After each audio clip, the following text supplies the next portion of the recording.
Start.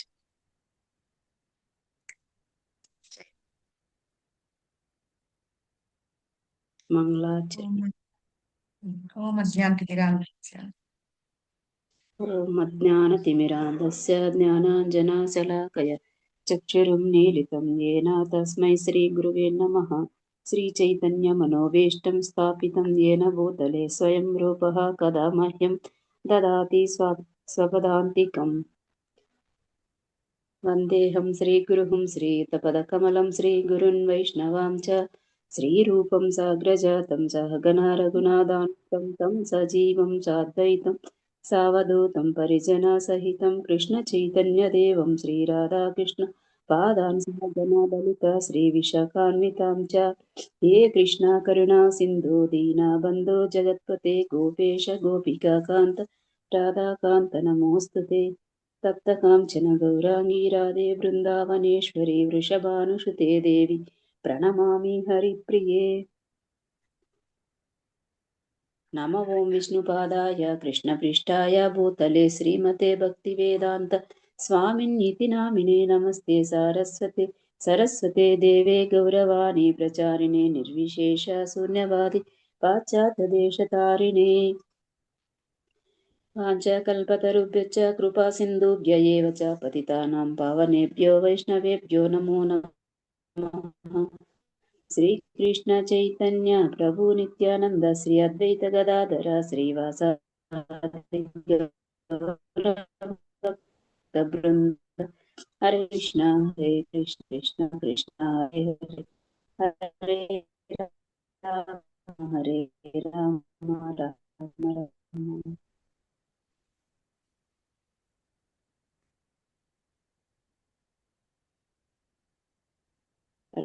జయ జయ శ్రీ చైతన్య జయ జయ శ్రీ చైతన్య జయ నిత్యానంద. చెప్పండి మాతాజీ. జయ screen మూడు సార్లు చెప్పండి. జయ జయ శ్రీ చైతన్య మూడు సార్లు చెప్పండి మాతాజీ.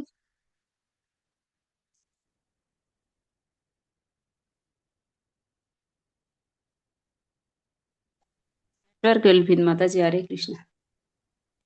జయ జయ శ్రీ చైతన్య జయ నిత్యానంద జయ అద్వైత చంద్ర జయ గౌర భక్త బృంద. జయ జయ శ్రీ చైతన్య జయ నంద జయ అద్వైత చంద్ర గౌర భక్త వృంద. జయ జయ శ్రీ చైతన్య జయ నిత్యానంద జయ అద్వైత చంద్ర.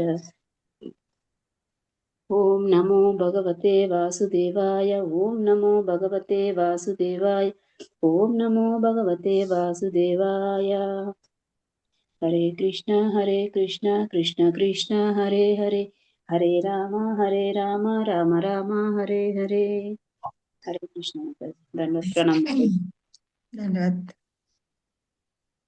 Thank you very much. Bhagavad Gita class కి జాయిన్ అయినందుకు అందరూ. నిన్న మనం ఏం చెప్పుకున్నాం, ఎవరన్నా చెప్తారా?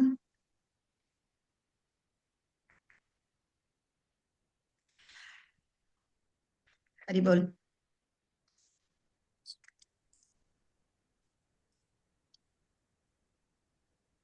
శ్లోకాలు 4 చెప్తున్నాం.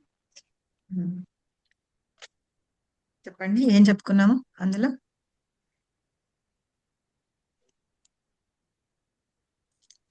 చతుశ్లోకిలో ఏం చెప్పుకున్నాము? అహం సర్వస్య ప్రభో లోకం సమగ్రమతి. ఆ శ్లోకంలో ఏం చెప్పుకున్నాం? పాయింట్స్ ఏమన్నా గుర్తున్నాయా? గుర్తు చేయనా కొంచెంగా?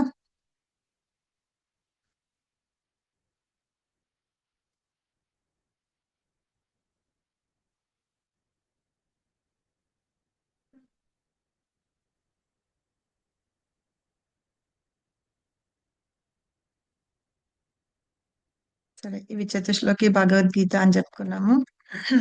అహం సర్వస్య ప్రభువులో ఏం చెప్పుకున్నాము?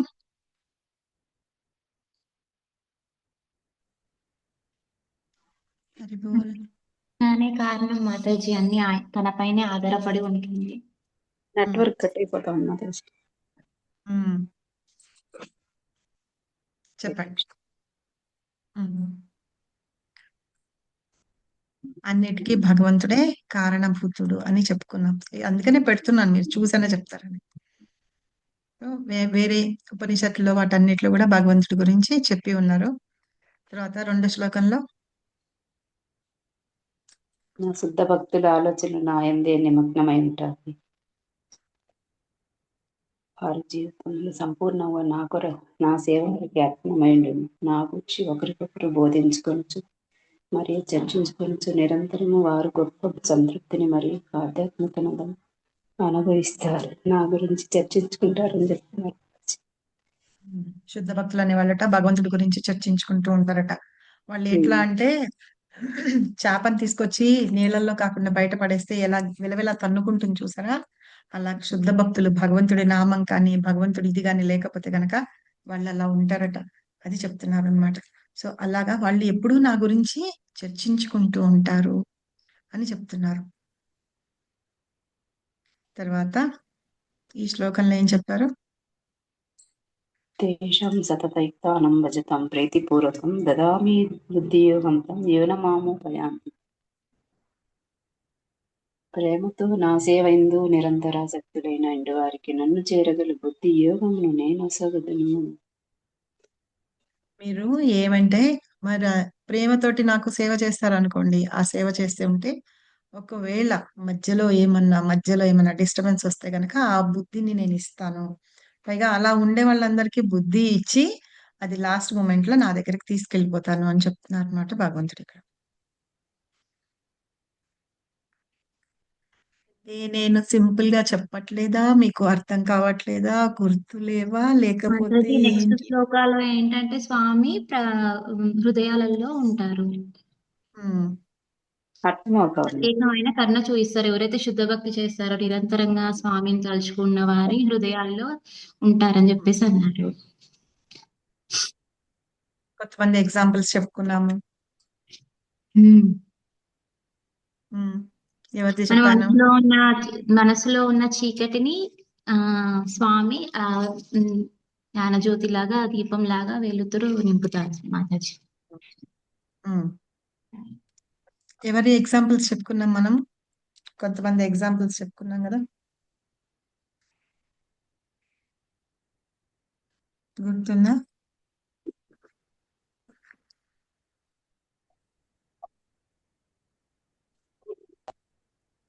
గుర్తులేదా? శ్రీరంగంలో హరిబోల్ నేను వినిపిస్తున్నా కదా, వినిపిస్తాను. ఎస్ మాతాజీ. మీరు అలా మాట్లాడకపోతే నేను ఏమనాలి చెప్పండి. శ్రీరంగంలో ఒక డివోటి గురించి చెప్పాను, కొంచెం అందిస్తున్నాను, మిగతాది మీరు చెప్తారని.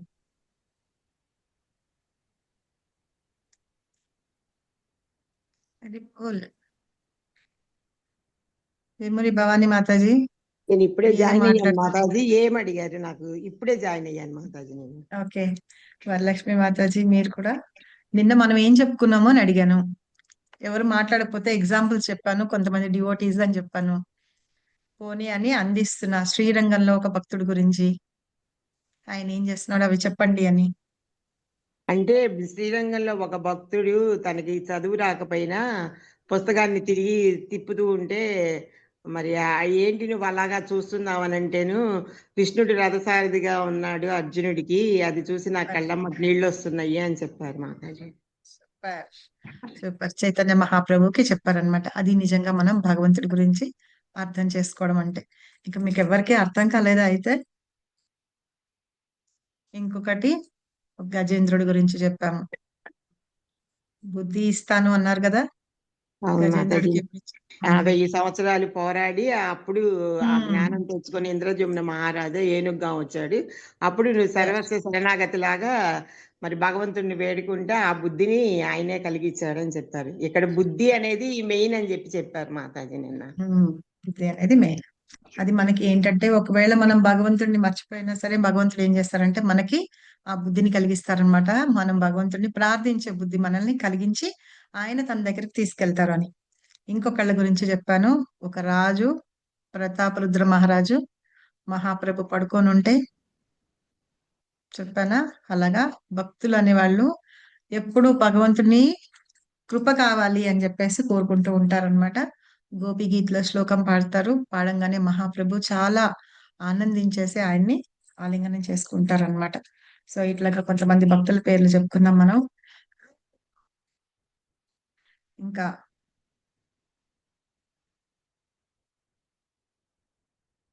ఇంకా ఏం చెప్పాను, ఒకటి చెప్పాను, దేవకి వసుదేవులది చెప్పానా. వాళ్ళకి కూడా భగవంతుడిని ప్రార్థించే శక్తి అవన్నీ కూడా భగవంతుడి ఆ జ్ఞానాన్ని వాళ్ళకి కలిగిస్తారనమాట. కాబట్టి మనం ఏంటంటే భగవంతుని భక్తి చేస్తూ ఉండాలి అని చెప్పి చెప్పుకున్నాం. తర్వాత 11th శ్లోకం కూడా కొంచెం స్టార్ట్ చేశాము. ఇది ఎవరికన్నా గుర్తుందా? ప్రత్యేకమైన అనుగ్రహం చూపిస్తాను అని చెప్పారు కదా. వాటికి కొన్ని ఎగ్జాంపుల్స్ చెప్పాను నేను. హరి బోల్. అయితే ఒక పని చేస్తాను, నెక్స్ట్ వీక్ నుంచి మీకు టెస్ట్ పెడతాను, సరేనా? అలాగే మాతాజీ. టెస్ట్ పెడతారన్నా కొంచెం గుర్తుపెట్టుకుంటారు కదా. అవునవును. స్వా అంటే పక్షపాతం ఉండదు కదా మాతాజీ ఎవరి పట్ల. కానీ ఇప్పుడు అర్జునుడిని తీసుకుంటే ఆయన నిరంతరంగా భక్తి చేస్తారు కాబట్టి తన మీద ప్రత్యేకమైన ఉంటుంది మాతాజీ. నేను చెప్పాను కదా, ఒకటి ఎగ్జాంపుల్ చెప్పాను. ఒక తల్లి పిల్లల మీద ఎట్లాగ చూపిస్తుంది. రైట్, ఇద్దరు పిల్లలు ఉంటారు. ఒకరు తన పని తను చేసేసుకుంటారు. కానీ ఇంకొకరు ఏంటంటే అమ్మ నాకు అది ఇది అని అడిగిన ఎవరిపైన ఎక్కువ ఉంటుంది అని అన్నారు నిన్న. ఎవరైతే అడిగి అడిగి అమ్మ అని అంటారో వాళ్ళపైనే ప్రేమ ఉంటుంది అని చెప్పేసి అన్నారు. ప్రేమ కాదు, వాళ్ళ కోసం ఏంటంటే 24 గంటలు వాళ్ళ వెనకాలే తిరుగుతూ వాళ్ళకి కాబట్టి వాళ్ళకి చేస్తారనమాట. భగవంతుడు కూడా అట్లాగే మనం ఎప్పుడైతే తీసుకొని అంటే భగవంతుడి నామాన్ని తీసుకుంటే నువ్వే నాకు దిక్కు అని చెప్పి మనం చేస్తూ ఉంటామో అప్పటి వరకు భగవంతుడు ఆ మనకి కృప చూపిస్తూ ఉంటారన్నమాట. అలాంటి వాళ్ళ మీద ఎక్కువ శ్రద్ధ చూపిస్తూ ఉంటారు. తర్వాత ఇంకొక గురువు చెప్పాను, మాధవేంద్రపురి, గుర్తుందా? ఇంకో ఆవిడ చెప్పాను, కృష్ణుని భార్య ఒక ఆవిడ. మాతాజీ రుక్మిణీదేవి. రుక్మిణి, యా, రుక్మిణి గురించి చెప్పాము. ఏం చేసింది ఆవిడ? తను వింటుంది మాతాజీ భక్తితో. ఆ ఉమ్, అ- అదేమంటాము, తను వినడం వల్లనే కృష్ణుని ఇష్టపడుతుంది. ఇంకొకటి అది అది తులసి దళం గురించి చెప్పారు మాతాజీ భక్తితో. తులసి దళం మన వాళ్ళు చెప్పారు. అంటే ఉమ్. ఆవిడ లెటర్ రాస్తుంది కదా, వాళ్ళ అన్న వేరే వాళ్ళకి శిశుపాలుడికి ఇచ్చి పెళ్లి చేసేస్తానంటే ఆవిడకి ఇష్టం లేదు. అందుకని ఆవిడ లెటర్ రాసి ఒక బ్రాహ్మణుడి చేత పంపిస్తుంది. అప్పుడు ఏం చేస్తాడు కృష్ణ, నేను రానని చెప్తారు కదా, అవునా? ఉమ్. రానని చెప్తారు కదా, చెప్తారా? వచ్చి తీసుకెళ్ళిపోతాడు మాతాజీ. తీసుకెళ్ళిపోతారు కదా మరి మాతాజీ. చెప్పరు ఎందుకు? మరి చెప్పరు ఎందుకు? వచ్చి తీసుకెళ్తారని. తీసుకెళ్తారు మంత్రంలోకి వచ్చి. లెటర్ రాస్తే నేను ఎందుకు వస్తాను? లెటర్ రాస్తే నేను వస్తాను, నేను రానంటాడు కదా కృష్ణుడు కదా. అంటే నేను ఇట్లా రివర్స్ లో చెప్తే మీరు ఆన్సర్లు చెప్తారనమాట. సో మాధవేంద్రపురి. మాతాజీ రుక్మిణికి అది ఉమ్, కృష్ణుని విగ్రహం ఇచ్చినప్పుడు ఆయననే తన మీద పూజ చేసుకుంటూ ఈయననే నా భర్త కావాలి నా భర్త కావాలి అనుకుంటది. అంత లోపల ఈమెకి యుక్త వయసు వచ్చేసేస్తుంది, వివాహానికి ప్రకటిస్తే అప్పుడు ఈయన నా భర్త కావాలి అని చెప్పి ఆయనను చూడకున్నా గానీ ఆయన విగ్రహం లోపల ఆయనను చూసుకుంటది కనుక ఆయన బొమ్మ లోపల అప్పుడు ఒక పూజారితోని ఆయనకు పంపిస్తది మాతాజీ, కృష్ణునికి లెటర్ రాసి అవునా? పంపిస్తది. ఏమో అందుకనే నువ్వు మాతాజీ లెటరే సారీ. రాసావు కదా, నేను రానని చెప్తాడు కృష్ణ, అందుకని కదా. కాదు మాతాజీ, వచ్చేస్తాడు, వచ్చేసేసి అందరి వస్తాడా? లోపలికి మరి తీసుకెళ్ళిపోతాడు దాని నుంచి మాతాజీ. ఎందుకు మాట్లాడట్లేదు మీరు? మాతాజీ ఎవరు దాని నడితే నుంచి వారే ఎందుకు చెప్పమంటారు. నేనేమన్నా అంటే మీరు ఆగండి అంటారు మీరు, అందుకే మీరు కామ్ లేకున్నాను. చాంటింగ్ వాటికి చెప్పేస్తూ ఉంటారు కదా, అందుకని ఆగమన్నా. ఇంకెవరన్నా చేస్తారేమో అని. వాళ్ళందరూ ఆల్రెడీ మాట్లాడట్లేదు, అందుకని మిమ్మల్ని కొంచెం ఆగమని చెప్పాను నేను. సో ఇట్లా ఆన్సర్లు సారీ చెప్పడానికి మాతాజీ, ఎవరు సారీ. చెప్పకపోతే చేయండి. ఓకే. ఇంకొకటి మాధవేంద్రపురి గురించి చెప్పాను, గుర్తుందా? ఏం చేశారు మాధవేంద్రపురి? నేను రికార్డింగ్ స్టాప్ చేసేస్తా, మాట్లాడతారా? మళ్ళీ రోజు ఒకసారి చెప్పండి మాతాజీ, మాతాజీ గుర్తులేదు మీ నాకు. రికార్డింగ్ పెట్టడం లేదు మాకు, మీది అయిపోయిన తర్వాత కొంచెం కొంచెం మిస్ అయింది కానీ మీరు రికార్డింగ్ పెడితే మేము చూసుకుంటాం మాతాజీ మళ్ళీ ఒకసారి. మీరు రికార్డింగ్ ఇప్పుడే పెడుతున్నారు చెప్పట్లేదు. మాతాజీ, రికార్డింగ్ రికార్డింగ్ ఉంటుంది, ఏ రోజు ఆ పెడుతున్నారు. రోజు వెంటనే వస్తుంది క్లాస్ది. పెడుతున్నారు. మరి నాకు మీరు ఎందుకు రావడం హరిబోల్ అని లేదు మాతాజీ? చెప్తుంటే బాగా చెప్పానని చెప్తున్నారా, మీకు అర్థం కావట్లేదు అని చెప్తున్నారా? నాకు అర్థం కావట్లా. లేదు మాతాజీ, మళ్ళీ ఒకసారి గుర్తు చేయండి, మాకు గుర్తు లేదని చెప్పి చెప్తాను. మాధవేంద్రపురి అర్థమైతుంది మాధవేంద్ర మాతాజీ, అర్థం అవుతుంది కానీ గుర్తుండట్లేదు. గుర్తు చేసుకోవాలి మరి, వినాలి జాగ్రత్తగా. లేకపోతే ఒక రోజు ఒకటే శ్లోకం తీసుకుందాం, మీరు కూడా మాట్లాడండి. నేను కాసేపు చెప్పిన తర్వాత మీరు కూడా మాట్లాడతారు అనుకోండి, అప్పుడు గుర్తుంటుంది. ఓకేనా? నేను చెప్పినవి మీరు చెప్తే గుర్తుంటుంది. ఓకే. సో మాధవేంద్రపురి అని మన గౌడవ వైష్ణవ దానిలో ఒక మంచి ఆచార్యులు అన్నమాట. ఆయన ద్వారానే అంతా వచ్చింది. ఆయన ఒకసారి తిరిగి వెళ్తూ ఉంటే అలసిపోయి ఒక చెట్టు కింద కూర్చొని ఉంటే కృష్ణుడు ఏం తీసుకొచ్చి ఇస్తాడని చెప్పాను? పద్మజ మాతాజీకి, గీతాంజలి పాలు మాతాజీ పాలు తీసుకొచ్చి ఇచ్చారని చెప్పారు. అది తాగుతూ ఉంటే వస్తూనే ఉన్నాయి పాలని చెప్పారు మాతాజీ. చిన్న మ్మ్. కుండలో పాలు తెచ్చిస్తాడు మాతాజీ. ఇక్కడికి వచ్చిన వాళ్ళు ఎవరు అలసిపోయినా సరే వాళ్ళకి నేను పాలు తెచ్చిస్తుంటాను అని చెప్తాడు మాతాజీ. నాకు వద్దు వద్దు అంటే కూడా లేదు, Yes, నీకు అవును. ఎవరైతే వస్తారో వాళ్ళకు అలసిపోయిన వాళ్ళకు నేను పాలు తెచ్చిస్తానంటే అప్పుడు తాగుతాడు మాతాజీ ఆయన. తాగుతాడు. ఇంకొక్కడికే కాదని. తర్వాత కృష్ణుడు స్వయంగా ఆయనకి పాయస పాత్ర పంపిస్తాడని చెప్పాను. అదే జగన్నాథపురిలో ప్రసాదం పెడితే నాకు తినాలని ఉందని చెప్పేసి అలా తిని ఆ టేస్ట్ ప్రకారం వండి భక్తులకి ప్రసాదం పంచాలి అన్నప్పుడు ఒక కొండ తన పంచ వెనకాల దాచిపెట్టి బ్రాహ్మడికి కనిపించి బ్రాహ్మడి ద్వారా కుండని, అదే పాయసం కుండని పంపిస్తారని చెప్పారు మాతాజీ. ఎస్, అంటే అది ప్రసాదం పంచి పెట్టాలని కాదు, అలాంటి సేమ్ ప్రసాదం తను మళ్ళీ గోపాలుడికి కూడా పెట్టాలి అని అనుకుంటాడు అనమాట. అంటే అది టేస్ట్ తెలిస్తే కదా ఎలా చెయ్యాలి ఏంటి అని తెలిసేది, అందుకని టేస్ట్ చేయాలనుకుంటాడు. భగవంతుడికి ఆఫర్ చేయకుండానే నేను తినాలనుకున్నాను కదా, నేను తప్పు చేశాను, అపరాధం చేశాను అని చెప్పి బాధపడతాడు అనమాట. సో అందుకని బయటికి వెళ్ళిపోతే కృష్ణ ఏం చేస్తాడు, అప్పుడు ఆ పూజారిని మొత్తం డోర్లు గీర్లు అన్ని వేసేసి మూసేసి టెంపుల్ మూసేసి వెళ్ళిపోయిన తర్వాత అక్కడ ఉన్న ప్రసాదాలన్నీ కూడా తీసేసుకొచ్చేస్తారనమాట కుండలు. అప్పుడు ఆయన ఏం చేస్తాడంటే ఆ పూజారి కల్లో కనిపించి, నువ్వు లేచి నా దగ్గర పంచ వెనకాల ఒక కుండలో పాయసం దాచిపెట్టున్నాను, అది తీసుకెళ్లి మాధవేంద్రపురి అని ఉంటాడు అతనికి ఇచ్చిరమ్మని చెప్తాడు. అయితే అప్పుడు ఆయన ఏం చేస్తాడు, లేచి స్నానం చేసి మళ్ళీ వేరే బట్టలు వేసుకొని అప్పుడు దేవుడి దగ్గర వెళ్ళి తీసుకొని వెళ్తాడు. మనకు అలా చెప్పాడు కదా అని మనం ఏం చేస్తాం, వెంటనే నిద్ర లేచి వెళ్ళిపోతాం కదా. చూడండి, అంత నిద్రలో ఉన్న భగవంతుడు ఆజ్ఞ అని చెప్పి తెలుసుకొని తను ఆ పూజారి వెళ్ళి స్నానం చేసి ఆ టైంకి మనం ఏమనుకుంటాం, బా ఇంత చల్లగా ఉంది, అర్ధరాత్రి పూట్ల ఏంటి స్నానాలు చేసేది లేచేది, రేపు పొద్దున్న తీసుకుందాంలే అని చెప్పి అనుకుంటాం, అవునా? సో భక్తులు అనే వాళ్ళు, భగవంతుడిని పూజించే వాళ్ళు అలా ఉంటారు అనమాట. సో ఆయన లేచి తీసుకొని వెళ్ళి మాధవేంద్రపురి ఎవరు, మాధవేంద్రపురి ఎవరు అని చెప్పి అంతా అక్కడ మార్కెట్ లో కనుక్కొని అడుగుతూ ఉంటాడనమాట. అడుగుతూ ఉంటే ఇక్కడ వీళ్ళందరూ ఇంకా తెలిసిపోతుంది ఎవరు అంటే, ఈ పాయస పాత్ర కృష్ణ ఆయనకి ఇవ్వమన్నాడు, గోపాలుడు ఇవ్వమన్నాడు అని చెప్పేసి అంటుంటాడు.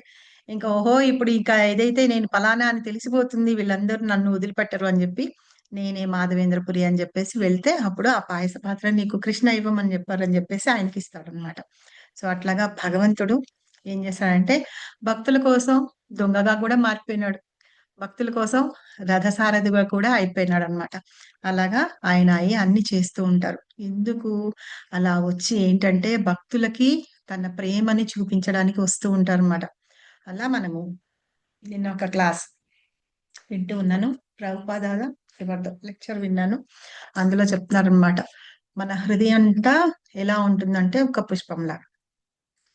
ఆ పుష్పము అది ఓపెన్ అయి ఉన్నప్పుడు మంచిగా అందులో దాని మీద ఏం కూర్చొని తేనె తాగుతుంది? తుమ్మిదిగా తుమ్మెద వచ్చి దాని మీద కూర్చొని తేనె తాగుతుంది కదా, చాలా బాగా ఆస్వాదిస్తూ తాగుతుందట. ఎప్పుడైతే మనం భగవంతుడి నామాన్ని జపం చేసుకుంటూ మన హృదయాన్ని అంత పువ్వులాగా అంటే ఏమంటారు, క్లీన్ చేసుకొని మంచిగా అలా ఉంచుతామో, పవిత్రంగా ఉంచుతామో పువ్వులాగా, మన హృదయం అనే పుష్పం మీద భగవంతుడు ఆ తుమ్మెదలాగా వచ్చి కూర్చొని మనం ఇస్తున్న ప్రేమని తను ఆస్వాదిస్తాడట. అర్థమైందా? అలా మనందరి హృదయాల్లో భగవంతుడు కూర్చొని ఉంటాడట. ఏం చెప్పాను ఇప్పుడు నేను? చెప్పాలి మళ్ళీ ఎవరన్నా? హరి బోల్. మనం హరే కృష్ణ మాతాజీ. ఏమంటారు, హృదయంని క్లీన్ గా ఉంచుకుంటే, మన పువ్వులాగా ఉంచుకుంటే మన నుంచి ఆ ప్రేమని భక్తిని తీసుకోవడానికి భగవంతుడు తుమ్మెదలాగా వచ్చి తీసుకెళ్తాడు. మన హృదయంలో ఉండి ఆ ప్రేమని తీసుకుంటారన్నమాట. రేణుక మాత చెప్పండి. అదే మాతాజీ, ఆ 9 ఎలా ఆ పుష్పం పైన కూర్చొని ఆయన 9లో ఇది పుష్పంలో ఉండి మకరందాన్ని ఎలా తేనె తీసుకుంటుందో అలా మనం కూడా అది చేస్తూ చేస్తూ ఉంటే ఆ ప్రేమ మనకి వస్తుంది. ఆ ప్రేమని కృష్ణ తీసుకుంటాడని చెప్తున్నారు మాకు. ఆ పువ్వు ఎలా అయితే ఉండి అందులో ఉన్న మకరందాన్ని తీసుకుంటూ ఉంటుందో అలా తుమ్మిదిలాగా భగవంతుడు వచ్చి మన హృదయం అనే పుష్పంలో అలా ఉండి ఆయన ఆ ప్రేమ అనే అమృత అంటే మకరందాన్ని తేనెని తీసుకుంటారట. సో అట్లా ఉంటారు కదా. అలా ఉన్నప్పుడు ఏంటంటే మనలో ఉన్న అజ్ఞానం అంతా తొలగిపోతుందట. అలా తొలగిపోయినప్పుడు మనం ఏంటంటే జ్ఞాన దీపం అనేది వెలుగుతుంది. అప్పుడు మనలో ఉన్న తమస్సు అంటే మూర్ఖత్వం గాని ఇది గాని ఉన్నవంటే అవన్నీ తొలగిపోతాయి, నశించిపోతాయి అని చెప్తున్నారు. సో ఇప్పుడు మనం భాషను చదువుదాము. చదవండి ఫస్ట్ పారాగ్రాఫ్. ఎవరన్నా ఆ శ్లోకం చదవలేదు, చదువుదాం. తేషామేవానుకంపార్థ మహామజ్ఞానజం తమః నాశయామ్యాత్మ భావస్థో జ్ఞాన దీపేన భాస్వత. చదవండి శ్లోకం, అందరు చదవండి. మాతాజీ. హరే కృష్ణ. తేషామేవానుకంపార్థం నహం అజ్ఞానజం తమః నాశయామ్యాత్మ భావస్థో జ్ఞానదీపేన భాస్వత. హరే కృష్ణ మాతాజీ. చదవండి. హరే కృష్ణ మాతాజీ. తేషామేవానుకంపార్థమహమజ్ఞానజం తమః నాశయామ్యాత్మభావస్థో జ్ఞానదీపేన భాస్వత. హరే కృష్ణ. హరే కృష్ణ. తేషామేవానుకర్తస్థ కంపార్థ మహామజ్ఞానజం తమః నాశయామ్యాత్మ భావస్థో జ్ఞానదీపేన భాస్వత. థ్యాంక్ యూ మాతాజీ. హరే కృష్ణ మాతాజీ చదవనా? చదవండి. తేషామేవానుకంపార్థ మహమజ్ఞానజం తమః నాశయామ్యాత్మా భావస్థో జ్ఞానదీపేన భాస్వత. హరే కృష్ణ మాతాజీ. హరే కృష్ణ మాతాజీ. హరే కృష్ణ మాతాజీ. తేషామేవానుకంపార్థం అహమజ్ఞానజం తమః నాశయామాత్మ భావస్థో జ్ఞానదీపేన భాస్వత.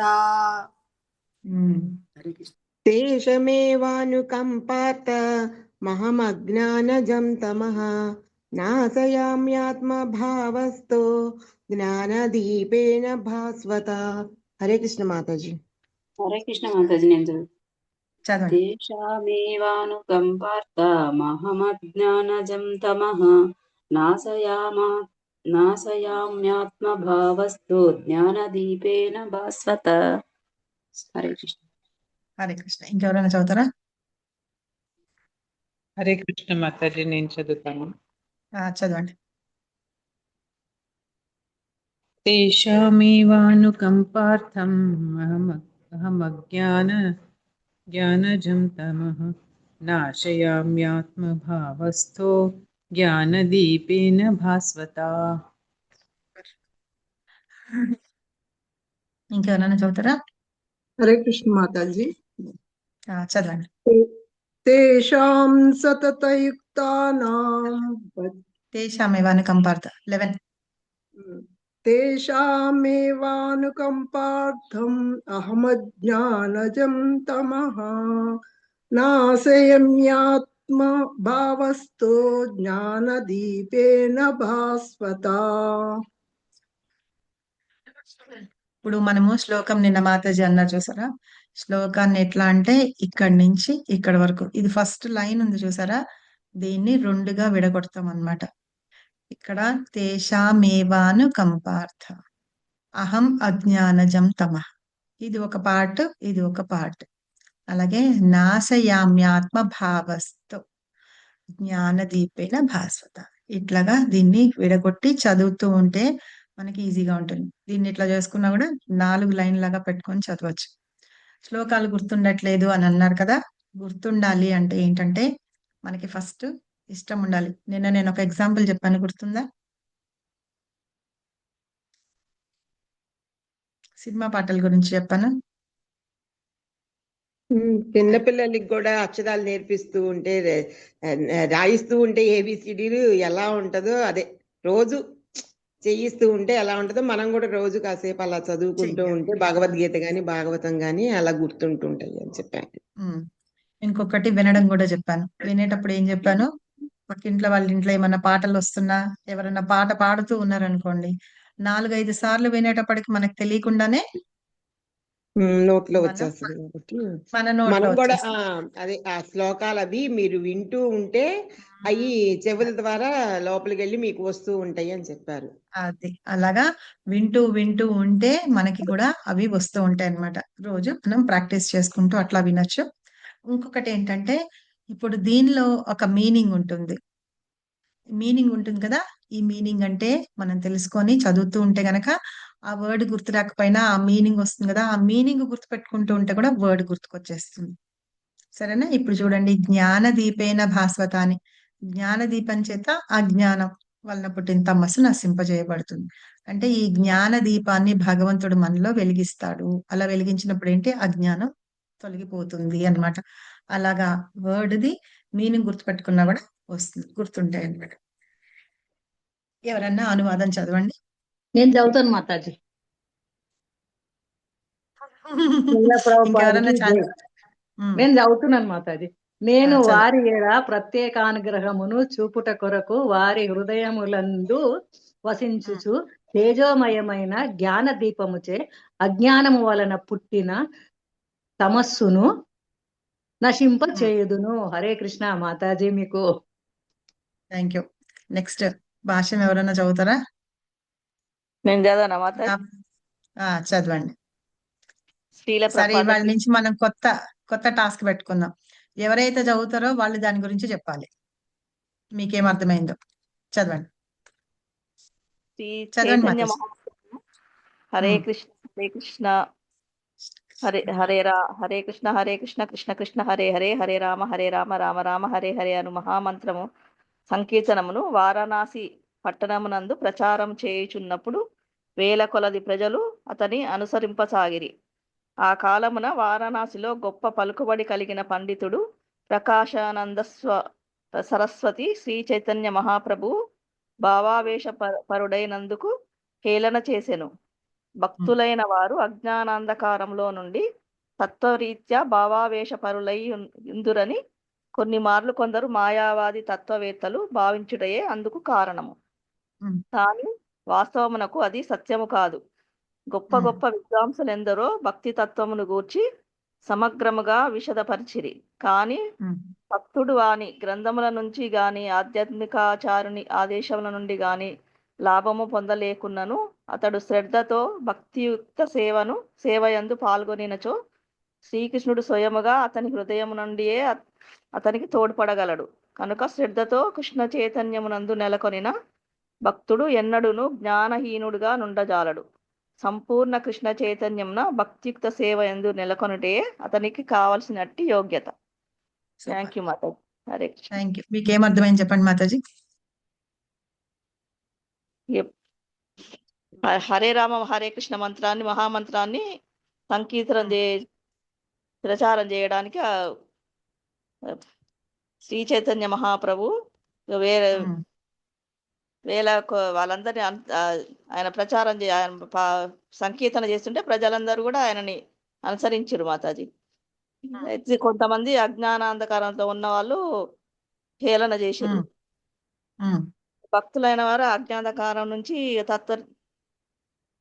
అది వాస్తవం వాళ్ళందరూ సత్యము వాస్తవం తెలుసు కాబట్టి వాళ్ళు వీడియో ఆన్ చేసుకోండి. చెప్పండి.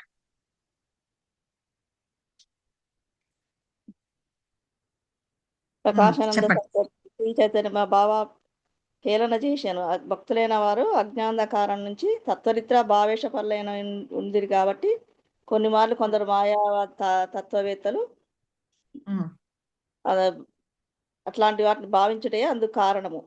కానీ కొందరు వాస్తవమునకు కొందరు సత్యము కాదు అని వాదిస్తారు. మాకు గొప్ప గొప్ప విద్వాంసులు ఎందరో భక్తిని గూర్చి సమగ్రంగా విశదపరిచారు కాబట్టి భక్తులు వారి గ్రంథం నుంచి కానీ ఆచార్యుల నుంచి కానీ లాభం పొందలేకున్నాను శ్రద్ధతో భక్తి సేవ చేసినచో శ్రీకృష్ణుడు స్వయముగా అతన్ని వాళ్ళ ఉంటాడు మాతాజీ.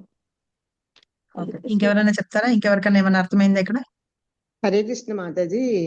చైతన్య మహాప్రభువు అక్కడ మంత్రమును హరే కృష్ణ మంత్రమును వారణాసి అందు ప్రచారం చేస్తా ఉంటే అందరూ భక్తులందరూ కూడా అనుసరిస్తూ ఉంటారు. కానీ అజ్ఞానంతో ఉన్న ఆ పండితుడు మాత్రము భావావేశంతో ఉన్నారు అని చెప్పారు. ఇక్కడ తర్వాత ఏంటంటే ఇక్కడ భగవంతుడి రచనల గురించి కానీ ఆయన గురించి కానీ సరిగ్గా అర్థం చేసుకోలేకపోయినా భగవంతుడు ఆయన హృదయంలో ప్రవేశించి ఆ భక్తియుక్త సేవను ఆయనకి కలగజేసేటట్టు చేస్తారు. అందుమూలన ఆ భక్తుడు ఎప్పుడు అంటే జ్ఞానం గురువులు చెప్పింది అర్థం కాకపోయినప్పటికీ కూడాను మరి భగవంతుడు ఆయన హృదయంలో ఉండి ఆ జ్ఞానాన్ని ప్రసాదించాడు కాబట్టి ఆ భక్తుడు ఎప్పుడు కూడా జ్ఞానరహితుడు కాడు. సంపూర్ణ భక్తి కృష్ణ భక్తి భావంలోనే ఆయన సేవ చేస్తాడు అని చెప్పేసి నాకు అర్థమైంది మాతాజీ. నాకు అంత మటుకు అర్థమైంది. ఇంకెవరైనా ఏమైనా చెప్తారా? నేను ట్రై చేస్తాను మాతాజీ. చేయండి మాతాజీ. హరే కృష్ణ మహామంత్రాన్ని ప్రచారం చేస్తూ ఉన్నప్పుడు ప్రకాశానంద సరస్వతి గారు అనే ఆయన ఈ భావావేశంలో అంటే ఆయన దానివల్ల ఇలా జరిగిపోతుంది అని ఆయన కొంచెం మానసికంగా తక్కువ స్ట్రెంగ్త్ లో ఉన్నారు అన్నట్టుగా, అందువలన భావావేశం పొందుతున్నారు అన్నట్లుగా ఈ ప్రకాశానంద సరస్వతి గారు ఎగతాళి చేశారు. అదే కానీ ఆ భక్తి అనే భావనని ఆయన అర్థం చేసుకోలేకపోయారు. ఎప్పుడైతే ఇది జరుగుతుంది అనేది అంటే ఈ భక్తి భావన కలగడానికి ఎవరికి వేద విజ్ఞానం గాని లేకపోతే గొప్ప తెలివితేటలు గాని అవసరం లేదు.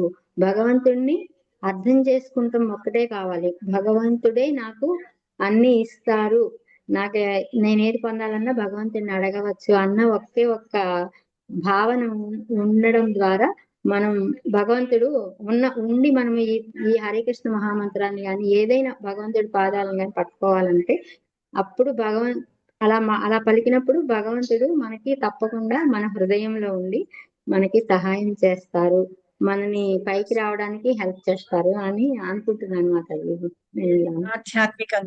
ఆధ్యాత్మికంగా మనము భక్తి చేయడానికి వాటికి భగవంతుడు హెల్ప్ చేస్తారు, సహాయం చేస్తారు. ఇక్కడ కేశవానంద సరస్వతి అని ఉన్నారు కదా, అయితే ఈయన మాయావాద సన్యాసి అన్నమాట. ప్రకాశానంద సరస్వతి, కేశవానంద గారు ప్రకాశానంద సరస్వతి మాయావాద సన్యాసి అన్నమాట. అయితే చైతన్య మహాప్రభు కూడా మాయావాద సన్యాసి దగ్గర సన్యాసం తీసుకున్నారు అనమాట. అయితే మహాప్రభు సన్యాసం తీసుకున్న తర్వాత వారణాసిలో అయితే మొత్తం అంతా మాయావదులే. అంటే ఏంటంటే వాళ్ళు భగవంతుడిని నమ్మడము చేయడం అట్లాంటివి ఏమి ఉండదన్నమాట. మాయావాదులు అంటే తెలుసు కదా, భక్తులకి ఆపోజిట్ అన్నమాట. వాళ్ళు అలా ఉంటారు. అలాంటి వాళ్ళందరినీ అక్కడికి వచ్చినప్పుడు వాళ్ళందరూ ఏంటంటే మహాప్రభు ఆయన కీర్తన చేస్తూ హరే కృష్ణ మహామంత్రం చెప్తూ డాన్స్ చేస్తూ ఉంటే ఈ ప్రకాశానంద సరస్వతి అనే అతను మిగతా వాళ్ళందరూ మహాప్రభుని చూసి నవ్వుతారు అనమాట. హేళన చేయడం అంటేను వాళ్ళందరినీ ఏంటంటే మజాక్ చేయడం అంటాను చూసారా, ఎవరన్నా ఏం చేసినా కరెక్ట్ చేసినా కూడా మజాక్ చేస్తూ ఉంటారు. అలాగా మహాప్రభుని చూసి వాళ్ళందరూ హేళన చేసి తర్వాత ఈ ప్రకాశానంద సరస్వతి అంటారనమాట, నువ్వు ఎందుకు మాయావది, నువ్వు మా దానిలోనే నువ్వు కూడా సన్యాసం తీసుకున్నా కూడా నువ్వు ఎందుకు ఇట్లాగా ఈ డాన్సులు చేయడం ఏంటి, ఈ కీర్తనలు చేయడం ఏంటి, నువ్వు అవన్నీ చెయ్యొద్దు కదా. మన పద్ధతి ఏంటి, సన్యాసుల పద్ధతి ఏంటంటే వేదాలు చదవాలి అని చెప్పేసి వేదాలు చదవాలి అని చెప్పేసి అంటారనమాట. అప్పుడు మహాప్రభు వాళ్ళందరికీ చెప్పి వాళ్ళందరినీ మార్చేస్తారు, వాళ్ళందరినీ కూడా భక్తుల్ని చేస్తారనమాట. భగవంతుని గురించి చెప్పి ఆయన చేస్తారు. ఇలా మహాప్రభు ఎప్పుడైనా సరే భగవంతుడిని ఆ నామం చెప్పుతూ ఇలా డాన్స్ చేస్తూ ఉంటే భావ ఆవేశము వస్తూ ఉంటుందన్నమాట. దీన్ని చూసి వాళ్ళందరూ మిగతా వాళ్ళందరూ కూడా ఇలాగా హేళన చేయడాన్ని అజ్ఞానం అంధకారంలో ఉన్నారు కాబట్టి వాళ్ళందరూ మహాప్రభుని చూసి హేళన చేశారనమాట. అయితే ఇక్కడ ఏం చెప్తున్నారంటే నిజంగా మనకి భక్తి అనేది చెయ్యాలి అంటే గనక ఒకవేళ మనం పుస్తకాల్లో చదివింది మనకి అర్థం కాకపోయినా పర్వాలేదు. అలాగే ఇప్పుడు గురువులు చెప్పారు. ఆ గురువులు చెప్పిన ఆదేశాల నుండి మనం లాభం పొందలేకపోయినా పర్వాలేదు. అవి చేయకుండా మనం లాభం పొందలేకపోయినా పర్వాలేదు. కానీ మనకి భగవంతుడి మీద శ్రద్ధ ఉంటుంది చూసారా? ఆ శ్రద్ధతోటి భక్తియుక్త సేవ అనేది చెయ్యాలన్నమాట. ఆ సేవ చేస్తే గనక మనకి మన హృదయంలో కృష్ణుడు ఉండి మనం ముందుకు వెళ్ళడానికి, భక్తిలో ముందుకు వెళ్ళడానికి మనకి హెల్ప్ చేస్తాడు. ఎలా అంటే దీన్ని చిన్న ఎగ్జాంపుల్ తోటి చెప్పొచ్చు అన్నమాట. మన తల్లి పిల్లలకి ఎలా అయితే సేవ చేస్తూ ఉంటుందో అలాగా మనము అంత ప్రేమతోటి భగవంతుడికి శ్రద్ధతోటి ప్రేమతోటి మనం సేవ చేయాలన్నమాట.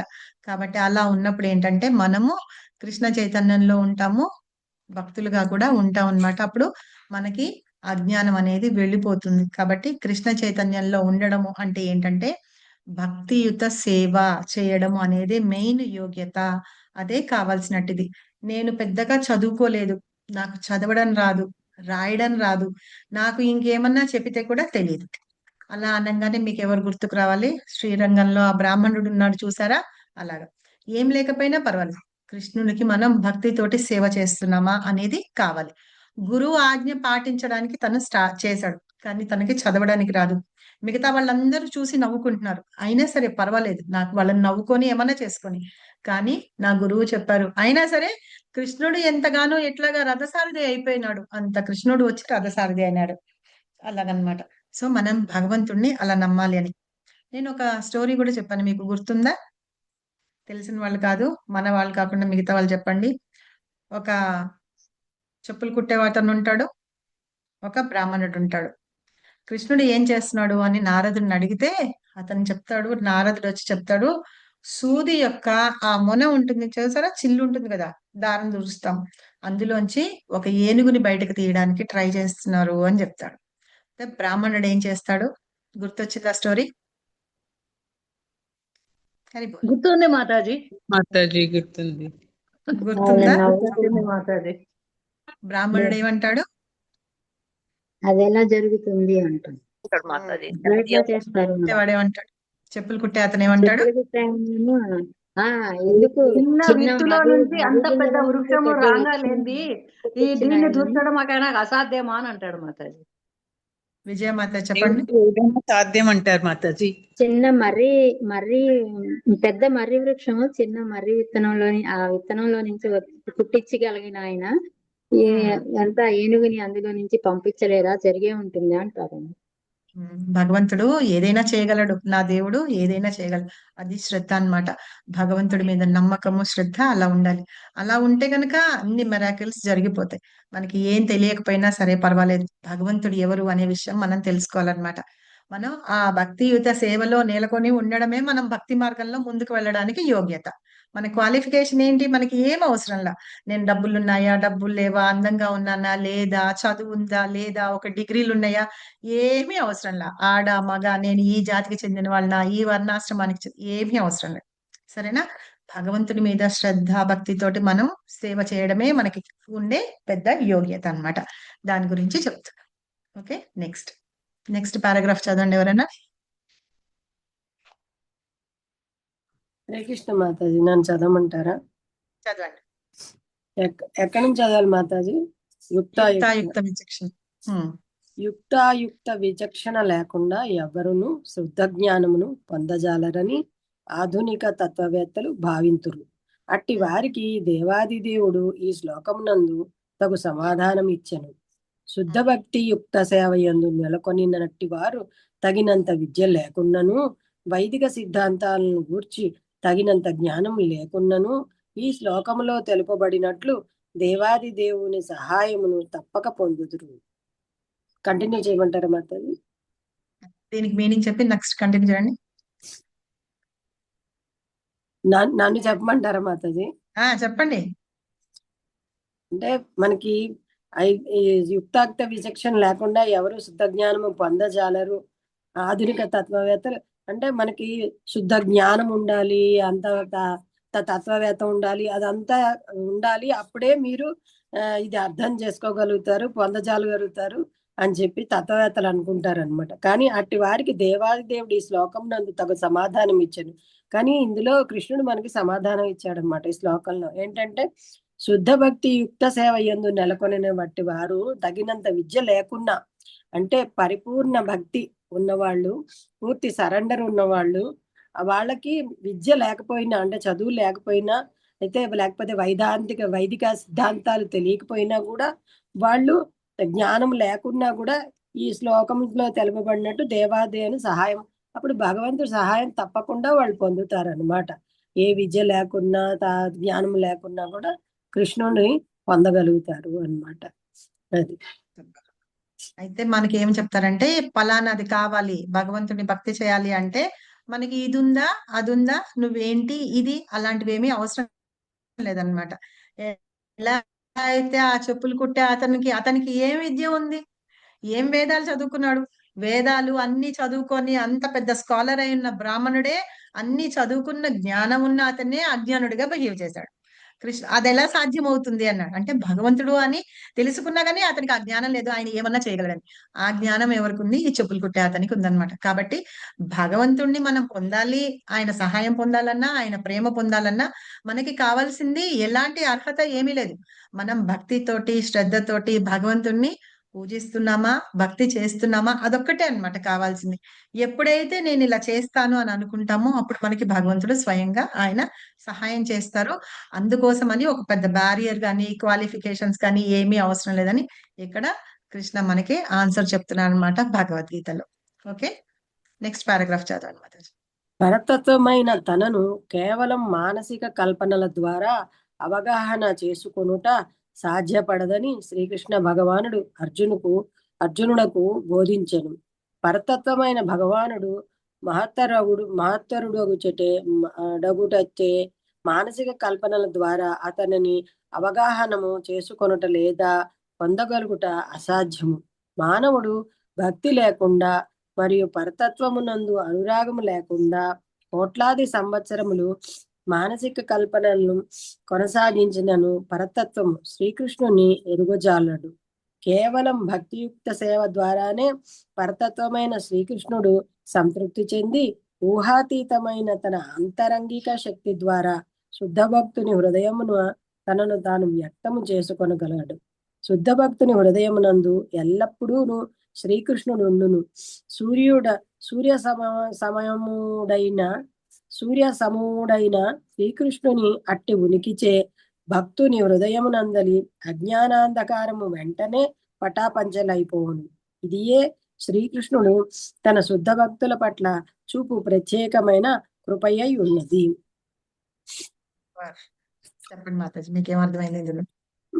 అంటే ఏదో మన మానసిక కల్పన ద్వారా, లేకపోతే పరతత్వ భగవానుడు మహత్తరుడు అని మానసిక కల్పన ద్వారా మనకి తెలియడు, మనం అర్థం చేసుకోలేము.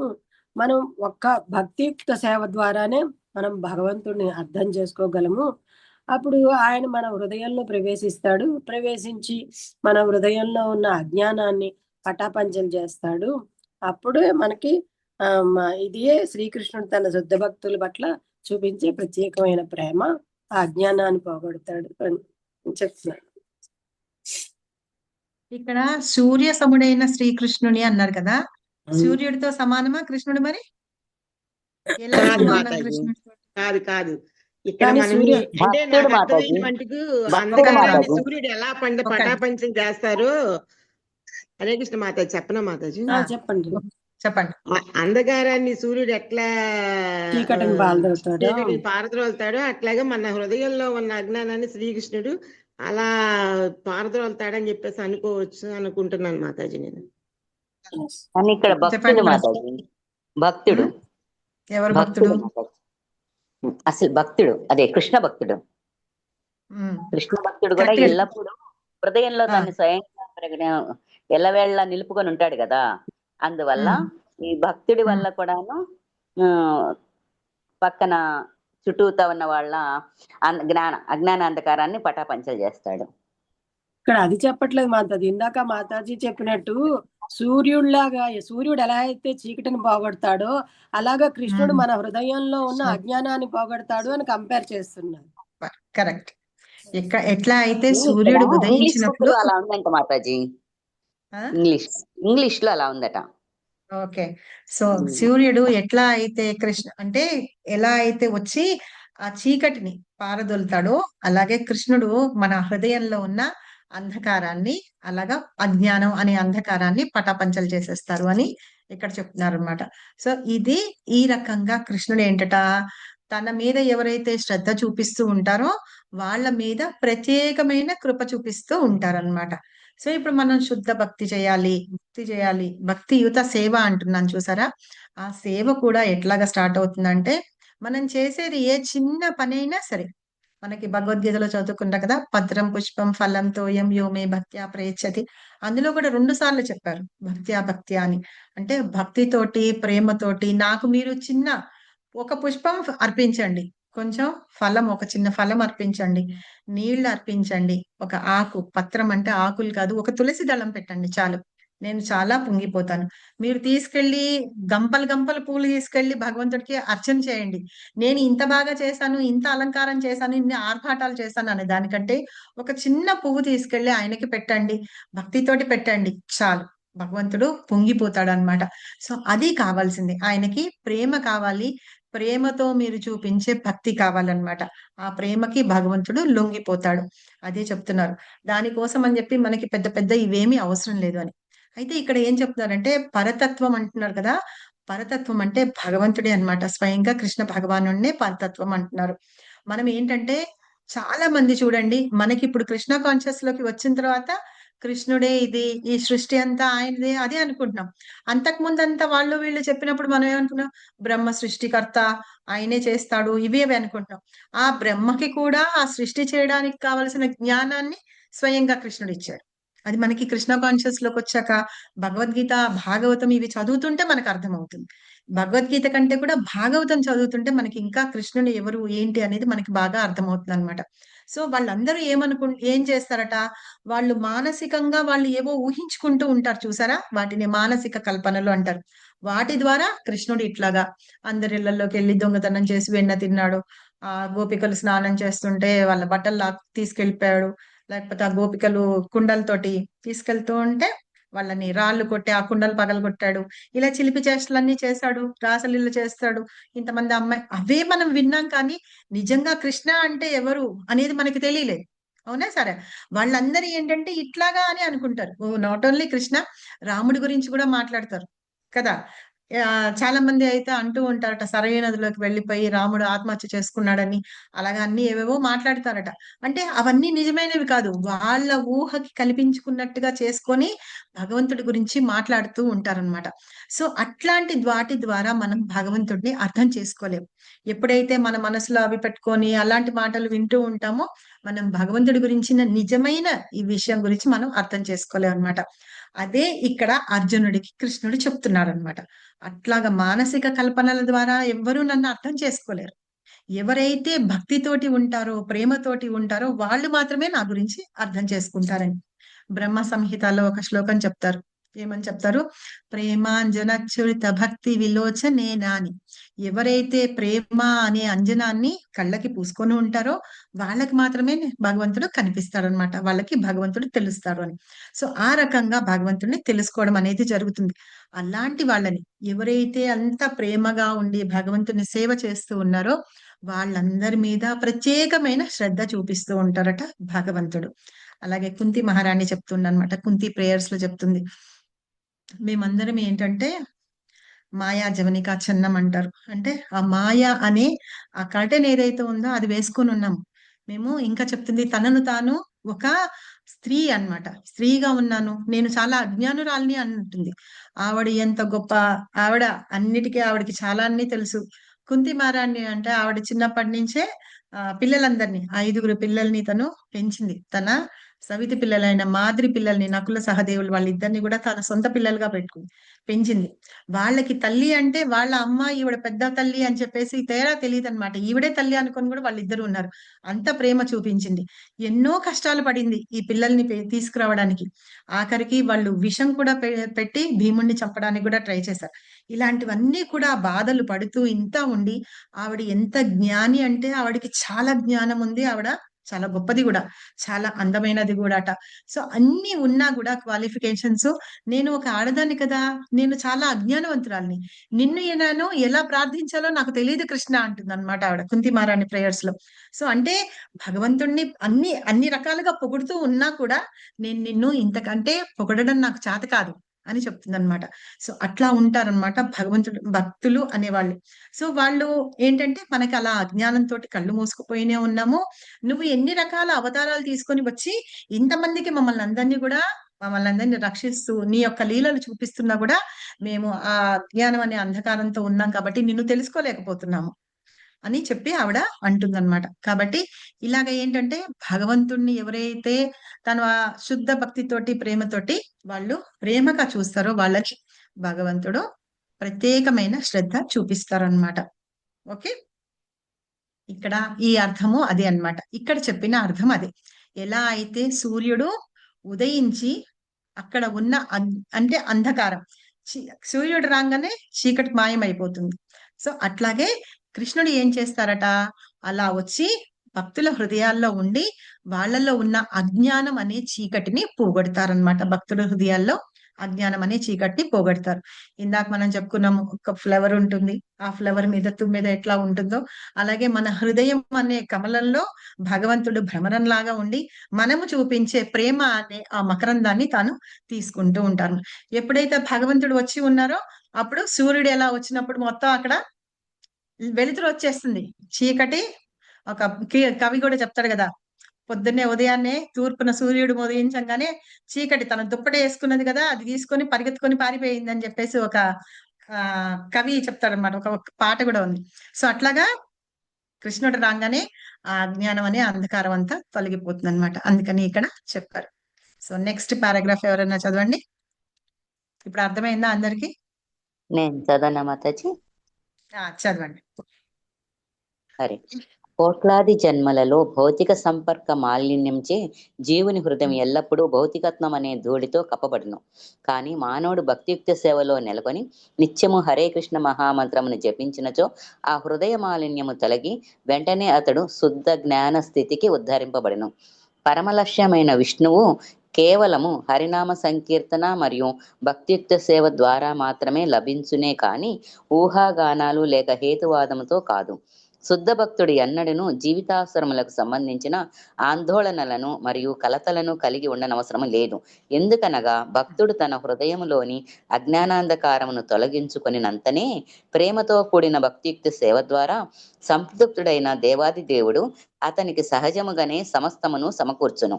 ఇదే భగవద్గీత ఉపదేశ సారము. కనుక మానవుడు భగవద్గీత అధ్యయనం ద్వారా దేవాది దేవునకు సంపూర్ణ ఆత్మ సమర్పణ భావముతో అతని శుద్ధయుక్త సేవలో నెలకొనగలడు. భగవంతుడే అతని సంరక్షణ భారమును స్వీకరించినప్పుడు అతడు అన్ని రకముల భౌతిక యత్నముల నుండి పూర్తిగా విముక్తుడగును. హరే కృష్ణ. Thank you. చెప్పండి. చెప్పనా మాతాజీ? మనము ఎన్నో కోట్ల జన్మల నుంచి వచ్చాం కాబట్టి మనము మన హృదయము భౌతికత్వం అనే ధూళితో కప్పబడి ఉందంట. అది ఎప్పుడైతే భక్తియుక్త సేవలో నెలకొని హరే కృష్ణ మహామంత్రాన్ని జపిస్తామో ఆ మాలిన్యం అంతా తొలగిపోతుంది. అప్పుడు ఆయన శుద్ధ జ్ఞాన స్థితికి వస్తాడు ఆ భక్తుడు. పరమలక్ష్మైన మహావిష్ణువు కేవలం హరినామ సంకీర్తన భక్తియుక్త సేవ ద్వారా మాత్రమే లభిస్తాడు. కానీ ఊహాగానాల ద్వారా ఇలా ఉంటాడు కృష్ణుడు, ఇలా చేస్తాడేమో, ఇప్పుడు ఇలా ఉంటాడు, అసలు ఆయన కూడా మన సామాన్య మానవుడు మనలాగానే అని అట్లా అనుకుంటూ కూర్చుంటే మనకేమి భగవంతుడు అర్థం కాడు, మన ఇవి పోవు. వైషమ్యాలు మాలిన్యాలు తొలగిపోవు అనమాట. శుద్ధ భక్తుడు ఎన్నడూ జీవితావసరానికి సంబంధించిన ఆందోళన ఇలా ఈ రోజు ఎలా జరగాలి, ఈ పెళ్లి ఎలా చేయాలి, ఇవన్నీ ఏమి ఆందోళన చెందాల్సిన పని లేదు. ఎప్పుడైతే భక్తుడు తన హృదయంలోని అజ్ఞాంధకారాన్ని తొలగించేసుకుంటాడో అప్పుడు ఇక ఆయన ప్రేమతో భక్తియుక్త సేవ చేయటం స్టార్ట్ చేస్తాడు.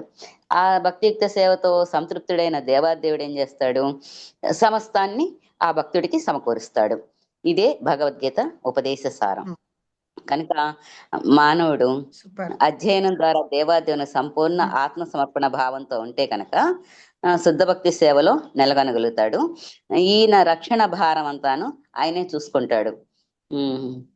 దీనికి 9వ అధ్యాయంలో ఒక శ్లోకం ఉంది కదా, అనన్య చింత ఎంతో మాం ఏ జన పరిపాసతే తేషాం సతతయుక్తానాం యోగక్షేమ మహామ్యహం వస్తుంది కదా. మనము ఆయనతో భక్తిలో ఉంటే ఆయనే మన రక్షణ భారం తీసేసుకొని ఈ బయటకు ప్రయత్నాలు ఇలా ఎలా సంపాదించేసి ఏం చేయాలి, ఈ ప్రాబ్లం ఎలా సొల్యూషన్ చూడాలి, అవి మనం చూడకల్లా అవన్నీ ఆ భగవంతుడు చూసుకుంటాడు. మనం చేయాల్సిందల్లా భక్తియుక్త సేవ ఒకటే నమ్మకంగా. హరే కృష్ణ. అంటే అతడు మన రక్షణ భారాన్ని ఆయన తీసుకుంటారు. తర్వాత మనల్ని ఈ భౌతికమైన విషయాల నుండి మనల్ని సంపూర్ణంగా విముక్తుణ్ణి చేస్తారనమాట భగవంతుడు. అప్పుడు ఏంటంటే యోగక్షేమం వహామ్యహం అని అవుతుంది. సో ఇక్కడ ఏంటంటే భగవంతుడు మనకి అలా చేస్తారా ఇది అని అంటే కనుక నిజంగానే చేస్తాడు. భగవంతుడి నామం అనేది ఏదైతే ఉందో భగవంతుడి నామానికి డిఫరెన్స్ లేదనమాట. భగవంతుని యొక్క శక్తి ఏదైతే ఉందో ఆ శక్తి ఈ నామంలో ఉంది, ఈ హరే కృష్ణ మహామంత్రంలో. అందుకని దీన్ని మహామంత్రం అన్నారు. భగవంతుని యొక్క శక్తి ఆ మంత్రంలో ఉందన్నమాట. మనం ఇక్కడ కూర్చొని దాహం వేస్తుంది అని అంటే నీళ్లు వాటంతట రావు. కానీ హరే కృష్ణ కృష్ణ కృష్ణ హరే హరే, హరే రామ రామ రామ హరే హరే అనే ప్రేమతోటి పిలిస్తే భగవంతుడు వస్తాడు. ఎలా అయితే ప్రహ్లాద్ మహారాజు 24 గంటలు భగవంతుడి నామాన్ని స్మరణ చేస్తూనే ఉన్నాడు. ఏమన్నా అడిగాడా, నన్ను మా నాన్న నిప్పుల్లో తోసేస్తున్నాడు, పాములతోటి కరిపించేస్తున్నాడు, ఇవి చేస్తున్నాడు అని చెప్పి అడిగాడా? అడిగోదు, అడగలేదు మాతాజీ, అడగలేదు. ఎప్పుడు 24 గంటలు హరినామాన్ని ఆయన జపిస్తూ ఉన్నాడు అనమాట. ఓం నమో భగవతే వాసుదేవాయ అని జపిస్తూ ఉన్నాడు. అప్పుడు కృష్ణ స్వయంగా వచ్చారు, భగవంతుడు అన్ని రకాలను వచ్చి చివరికి ఆ రాక్షసుడిని సంహరించారనమాట. ఈ మధ్య మీరు నితయసేవిని మాతాజీ క్లాసెస్ ఎవరన్నా వింటూ ఉంటే గనక నర్సింగ్ మెహతా అని ఒక భక్తుడి గురించి చెప్పారు మాతాజీ.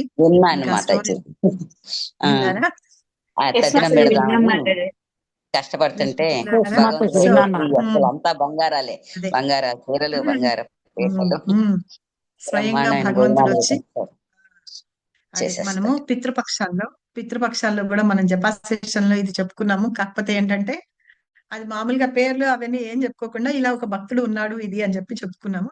సో ఆయనే అన్నమాట. అది నిజంగానే జరిగిన విషయాలు ఇవి ఉన్నాయి. ఆయన ఉన్నారు కాబట్టి అట్లాగా మనకి ఆ స్టోరీ అన్నమాట. మిగతా వాళ్ళకందరికీ తెలుసా?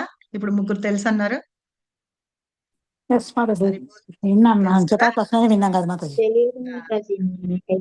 తెలియదు, విజయ మాతాజీకి తెలియదు.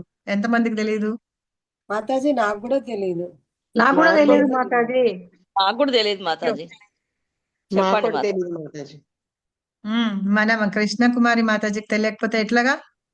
నేను అడిగినప్పుడు చెప్పాలి కదా మరి. మీకు తెలియకపోతే కంపల్సరీగా చెప్పాల్సిందే. చెప్పండి మాతాజీ. షార్ట్ గా చెప్తాను. ఒక భక్తుడు ఉంటాడనమాట. అయితే అతను చిన్నప్పటి నుంచి ఏంటంటే మామూలుగానే ఉంటూ ఉంటాడు. తర్వాత వాళ్ళ అమ్మ నాన్న అన్ని రకాలు సమకూరుస్తూ ఉంటారు. అతను ఏమీ పని చేయకుండా అట్లా ఉంటాడు. తర్వాత వాళ్ళ అన్న చూసుకుంటూ ఉంటారనమాట. వాళ్ళ అన్న వదిన చూసుకుంటూ ఉంటారు. అతను ఏమి చేయడు కదా, సరే పెళ్లి చేస్తే అన్న ఏమన్నా చేస్తాడని చెప్పేసి పెళ్లి కూడా చేస్తాడు. అతను మాత్రం 24 గంటలు భగవంతుడి నామంలోనూ ఆ కీర్తనలు చేస్తూనే ఉంటూ ఉంటాడు అనమాట. అయితే వీళ్ళ నాన్న అమ్మకి సంవత్సరానికి ఒకసారి పెడతాం కదా, పిండ ప్రదానం చేస్తాం కదా, అది ఆ రోజు పెట్టాలి. అయితే ఏం చేయాలి, ఇది సామాన్లు తీసుకోవడానికి డబ్బులు ఇవి అని అడిగితే వాళ్ళ అన్నకు కోపం వచ్చి, నేనేం పెట్టను పో, నువ్వు ఏది పెట్టుకో అని చెప్పి. అప్పుడు డబ్బులు కావాలి కదా, వాళ్ళ ఇంట్లోంచి కూడా వెళ్ళగొట్టేస్తారు అనమాట. అన్న వదిన ఈ తమ్ముడిని మరదల్ని వెళ్ళగొట్టేస్తారు. వాళ్ళు వేరే చోట ఉంటూ ఉంటారు. అతను ఏం చేస్తాడు, సరే అని చెప్పేసి వెళ్ళి తీసుకొని రావడానికి వెళ్తాడు. అయితే ఏంటంటే మనము ఎప్పుడైనా సరే భగవంతుడి నామం జపిస్తూ ఉంటేట భగవంతుడు మన పనులు చేస్తూ ఉంటాడట. సో అట్లాగా ఇతను వెళ్తాడనమాట. సామాన్లు కావాలి, అన్ని కావాలి. ఏదో వాళ్ళ ఆవిడ ముక్కు పుడకో ఏదో ఇస్తే అది అమ్మేసేసి తీసుకొని వచ్చి తాకట్టు పెట్టి తీసుకొచ్చి సామాన్లు తీసుకొస్తాడు. నెయ్యి కావాలి, నెయ్యి కావాలి, మంచి ఆవు నెయ్యి కావాలి, అవి చేయడానికి కదా అందరినీ వెళ్ళి అడుగుతాడనమాట. నేను తర్వాత పైసలు ఇస్తాను అంటే వాళ్ళు ఇవ్వకుండా తీసేసుకుంటారు. అలా అందరి దగ్గరికి వెళ్తారు. అతను ఎంత గొప్ప గాయకుడు, భగవంతుడిని ఎంత బాగా స్తుతిస్తూ ఉంటాడు అని చెప్పేసి అందరికీ తెలుసు అనమాట. అయితే ఒక చోట ఒక గుజరాతీ షాప్ దగ్గరికి ఒక చోటకి వెళ్తాడు. వెళ్తే నాకు ఇట్లా నెయ్యి కావాలి అని అంటేను సరే ఇస్తాను అంటాడు. కానీ ముందే చెప్తాడు, ఇచ్చేసిన తర్వాత మళ్ళీ లేదు ఇవ్వను అని అనకూడదు, నేను ఒక 2 నెలల తర్వాత డబ్బులు తీసుకొచ్చి ఇస్తాను అని చెప్తాడు. చెప్పితే అతను వాళ్ళు ఏం చేస్తారంటే ఇస్తాడనమాట. ఏం చేస్తాడు, నెయ్యి ఇస్తాడు. నెయ్యి ఇచ్చి చెప్తాడు, నీకు ఇంకా టైం ఉంది కదా, ఒక పని చెయ్యి, నాకు ఒక కీర్తన పాడు అని చెప్తాడు. అసలు నువ్వు ఎప్పుడైతే కీర్తన అనేది మొదలు పెడతాడో తన్ను తాను మర్చిపోతాడు అనమాట. అలాగే కీర్తన చేస్తూనే ఉంటాడు. ఇక్కడేమో భగవంతుడు ఆయన కూర్చున్నాడు, ఈయన కీర్తనలో ఉన్నారు. నా శిష్యుడు, నా భక్తుడు చేయవలసిన పని ఉంది కదా, ఆ పని ఎవరు చేయాలి? అయితే రుక్మిణీదేవిని తీసుకొని కృష్ణుడు అంటారు, పద రుక్మిణి వెళ్దాం మనం అని చెప్పేసి ఆవిడని తీసుకొని వెళ్తాడనమాట. వెళ్ళి వాళ్ళ ఇంటికి వెళ్ళి పలానా మొత్తం దేవతలు, దేవీ దేవతలు అందరూ ఉంటారు కదా, ఎవరు వంట చేస్తారు, ఎవరు ఇది చేస్తారు, ఎవరు ఇది చేస్తారు అన్ని తీసుకొని వాళ్ళ ఇంటికి వెళ్తారు. అక్కడ ఉన్న ఊళ్ళో వాళ్ళందరికీ అర్థం కాదు, అన్నే వెళ్ళగొట్టేశాడు, ఇంతమంది వీళ్ళ ఇంటికి వస్తున్నారు ఏంటి అని చెప్పేసి అనుకుంటారనమాట. సరే అంతకు ముందు ఏం చేస్తాడంటే ఇలా అందరికీ పెట్టాలి కదా అని చెప్పి ఊళ్ళో వాళ్ళందరినీ వెళ్ళి పిలుస్తాడనమాట. బ్రాహ్మణుల్ని వాళ్ళని పిలిస్తే ఇతని దగ్గర ఏమీ ధనం లేదు, ఏమీ లేదు, మాకేం పెడతారులే అని చెప్పేసి వాళ్ళందరూ అనుకొని చూద్దాంలే అని అనుకుంటారు. ఇలా ఇంతమంది వచ్చి వీళ్ళందరూ వచ్చి అన్ని రకాల వంటలు చేస్తూ ఉంటారు. ఈయనేమో ఇక్కడ భగవంతుని నామాన్ని కీర్తన చేయడంలో మునిగిపోయి ఉంటాడు. అసలు మొదలు పెడితే ఎప్పుడైందో ఏంటో తెలియదు. కానీ ఇక్కడ వచ్చిన కృష్ణుడు ఏంటి అంటే అతని రూపంలో వస్తాడనమాట. ఎందుకంటే భార్య రానియదు కదా, ఆయన రూపంలో వచ్చి ఇగో వీళ్ళందరూ కూడా వంట చేయడానికి వాళ్ళకి వచ్చారని చెప్పేసి వస్తారు. సరే వస్తారు, భోజనాలు కొందరు కూర్చుంటారు. ఓ ఇంతింత మంది ఉన్నారు, ఇంతింత మంచి వాసనలు వచ్చేస్తున్నాయి అందరూ అని చెప్పేసి వస్తారు, తింటారనమాట. ఎంత తింటారంటే వాళ్ళు పొట్ట ఇంకా సరిపోదని తింటూనే ఉంటారు. వాళ్ళు ఎంత తింటూ ఉంటే అంత వడ్డిస్తారనమాట. వాళ్ళు కూర్చోడానికి బంగారపు పీటలట. ఆ కూర్చోడానికి వెళ్ళి వాళ్ళ ఆవిడకి చెప్తారట, వెళ్ళి లోపల నుంచి పీట తీసుకురా, బంగారం పీట ఉంది కదా తీసుకురా అని. ఆ పీటలు వేసి కూర్చోపెట్టి వాళ్ళకి అలాగా భోజనాలు పెడతారట అంతా. సరే ఈ వీళ్ళ ఏం చేస్తారంటే ఒక పిల్లాడు వస్తాడట, చూసి ఏం జరుగుతుంది ఏంటి అని. ఇంత జరుగుతుందంటే సరే మనం కూడా వెళ్దామని వాళ్ళ బ్రాహ్మణుల భార్యలు వస్తారట. వాళ్ళు వస్తే ఆయన చెప్తాడట, వెళ్ళి ఆ రూమ్ లో చీరలు పెట్టాను, బెనారస్ చీరలు పెట్టాను తీసుకురా అని చెప్పి. సరే అది చూస్తే అక్కడంతా చీరలట. ఆ చీరలు తీసుకొచ్చి ఎంతమంది ఆడవాళ్ళు వస్తే వాళ్ళందరికీ, ఇక్కడ వీళ్ళందరికీ పట్టు పంచలు కావాల్సిన అన్ని సమకూర్చి అన్ని ఇస్తారనమాట. వాళ్ళకి కూడా అన్ని ఇస్తారు, అందరూ తింటారు. ఎంత తింటారంటే వాళ్ళ చెప్పులు ఎక్కడున్నాయో ఇలా వంగి చూడడానికి వాళ్ళకి కష్టమయ్యేటట్టుగా ఉంటారట. ఆ పిల్లల్ని అంటారట, నువ్వు తీయరా అంటేను వాళ్ళంటారట పిల్లలు, మా వల్ల కాదు, మేము తీయలేము, నువ్వే ఏదో ఒకటి చేసుకో అంటే, సరే వదిలే, ఈ చెప్పులు ఎక్కడికి వెళ్ళిపోతే రేపు వచ్చి తీసుకుందాం, మా వల్ల కావట్లేదు అనుకొని వాళ్ళలా వెళ్ళిపోతారట. అంత బాగా మొత్తం చేసి పెడతారట. సరే చివరికి సాయంత్రం అయిపోతూ ఉంటుంది. అయ్యో నేను ఇచ్చేసాను, మా ఆవిడ నన్ను చచ్చేటట్టు తిడుతుంది అని అక్కడి నుంచి పరిగెత్తుకొని ఇక్కడ వీళ్ళందరూ వచ్చిన దేవతలందరూ వెళ్ళిపోతారు అనమాట. అన్ని చేయవలసిందంతా చేసి వెళ్ళిపోతారు. అతను వస్తాడనమాట. వచ్చి ఏంటి అంటేను, ఏంటి ఇంతసేపు అయింది, మీరు రండి తొందరగా మనం కూడా తిందామని చెప్పి. తినడం ఏంటి అని అంటేను, మీరే కదా వచ్చి అన్ని చేయించారు, వాళ్ళందరి చేత చేయించారు, అన్ని కార్యక్రమం చాలా చక్కగా జరిగింది. బనారస్ చీరలు, వెండి పీటలు, ఇవి బంగారము, ఇవి అందరికి వాళ్ళకి నాణ్యాలు అన్ని దానం ఇచ్చారు, అన్ని ఇచ్చారని. సో భగవంతుడు అనేది ఆయన మన ఇష్టమైతే ఆయన అంటే మనం అంత ప్రేమతోటి ఇచ్చేస్తూ ఉంటే కనుక అలా ఉంటారనమాట. సో అలాగా అన్ని కావాల్సినవన్నీ ఇస్తారనమాట. అప్పుడు అతను అంటాడట, స్వయంగా భగవంతుడే వచ్చాడు, వచ్చి వెళ్ళిపోయాడు, నాకు దర్శనం ఇవ్వాల, మీకు అందరికి దర్శనం ఇచ్చాడు వెళ్ళాడు. స్వయంగా భగవంతుడు వస్తే ఆయనతో పాటు నేను కూడా భోజనం చేస్తానని చెప్పి వెళ్ళి దండం పెట్టుకుంటాడు.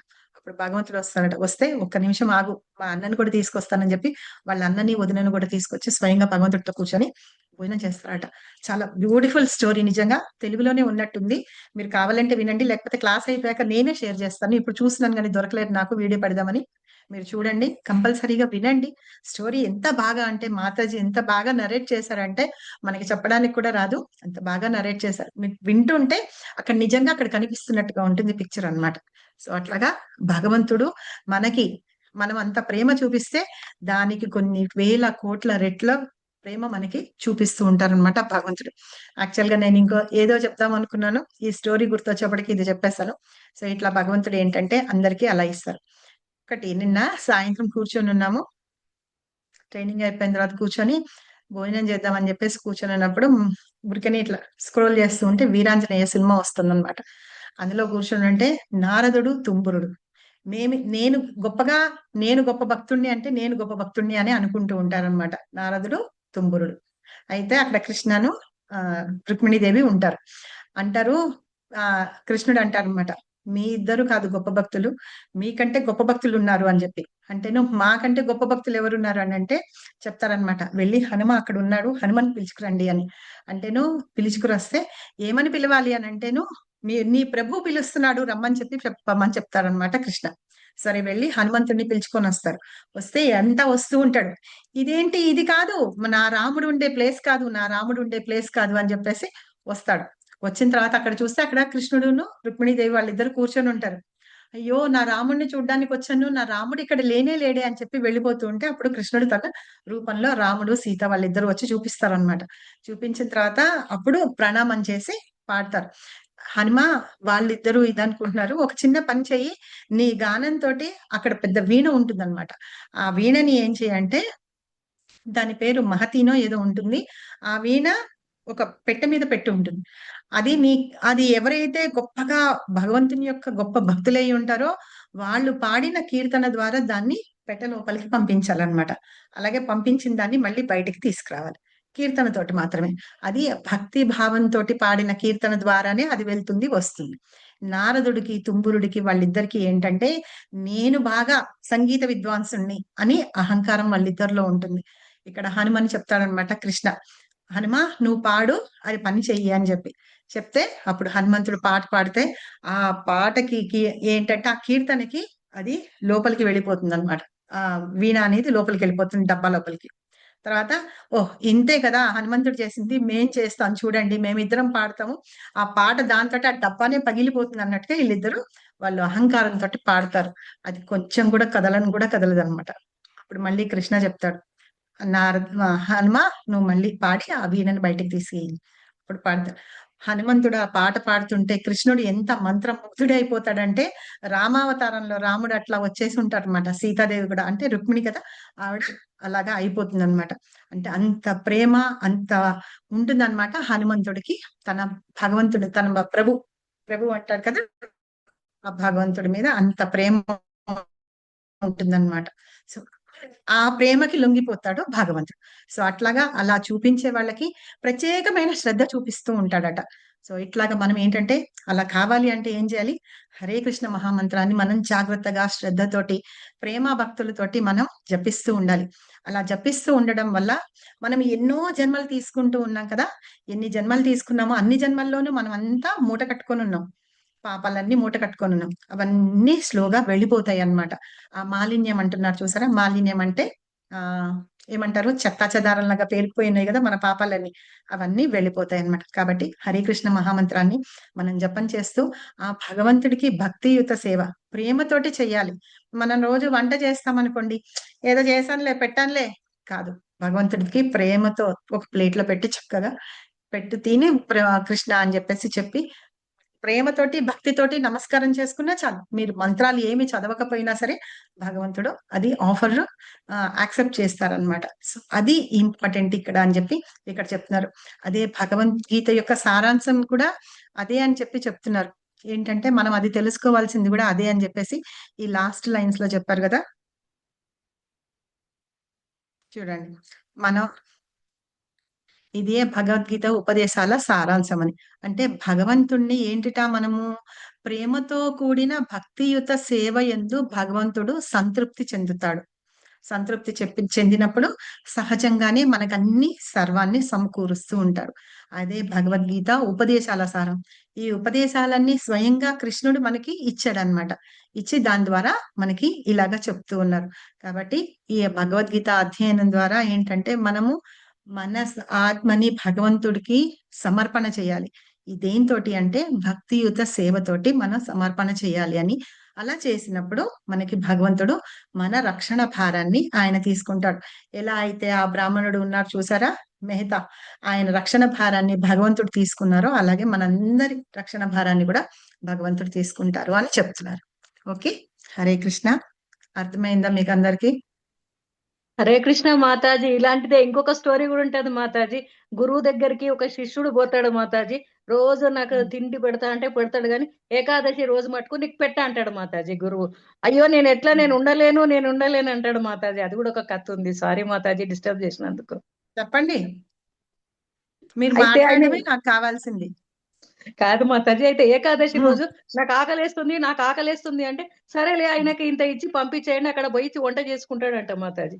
అంటే అరే ఆయనకు ఇచ్చేసేస్తారు మాతాజీ. ఇచ్చేసేస్తే ఆయన వంట చేసుకోగానే కృష్ణుడు రాముడు వచ్చేసేస్తాడు మాతాజీ. రాముడు వచ్చి నాకు పెట్టు అంటే సరేలే అని చెప్పేసేస్తే మొత్తం ఆయన్నే తినేసి వెళ్ళిపోతాడు మాతాజీ. ఈయనంతా ఉపవాసం అట్లాగే ఉండి మళ్ళీ ఇంకొక ఏకాదశి వస్తుంది మాతాజీ. ఆ రోజు అంటాడు మీరు పెట్టింది నాకు సరిపోలేదు, ఆ రోజు ఆయనకే పెట్టేసిన, ఆయన తిన సరే ఈసారి ఇద్దరికి పెట్టు అంటాడు. ఇద్దరికి కావాల్సింది పెడితే మళ్ళీ పోతాడు, మళ్ళీ వండుతాడు. మళ్ళీ వండినప్పుడు రాముడు సీత ఇద్దరు వచ్చేసేస్తారు, ఇద్దరికి పెట్టేసేస్తే ఆ రోజు కూడా ఈయనకి ఏం మిగలేదు మాతాజీ శిష్యునికి.